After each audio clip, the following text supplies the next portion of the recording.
Hi అండి. ఈరోజు వీడియోలో ఒక మంచి రెసిపీ చూపించబోతున్నాను. సమ్మర్‌లో మనం ఎన్నో రకాలుగా మజ్జిగలో నిమ్మకాయ అన్నీ చేసుకొని తాగుతుంటాం కదా!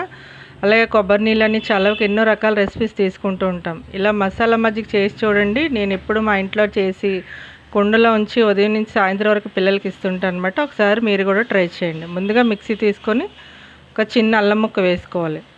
పచ్చిమిర్చి కూడా ఒక్కటి వేసుకోండి. ఎక్కువ కారం ఉండకూడదనమాట. ఇప్పుడు కొద్దిగా కరివేపాకు వేసుకోవాలి. పుదీనా ఫ్లేవర్ నచ్చితే వేసుకోండి. మా ఇంట్లో ఇష్టపడరు, అందుకే నేను వేయట్లేదు. ఇప్పుడు కొత్తిమీర ఒక గుప్పెడు వేసుకోండి. నెక్స్ట్ అర స్పూన్ జీలకర్ర వేసుకోవాలి. రుచికి సరిపడా ఉప్పు వేసుకోండి. మజ్జిగ కాబట్టి కొంచెం ఉప్పు ఎక్కువ పడుతుంది. ఇప్పుడు మిక్సీ పట్టుకోండి ఒకసారి. ఇలా మిక్సీ పట్టిన తర్వాత ఒక కప్పు పెరుగు వేసుకోవాలి. చిక్కగా ఉన్న పెరుగు వేసుకోండి.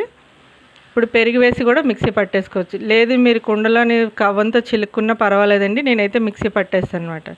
ఇలా మిక్సీ పట్టిన తర్వాత కుండలో వేసుకోవాలి.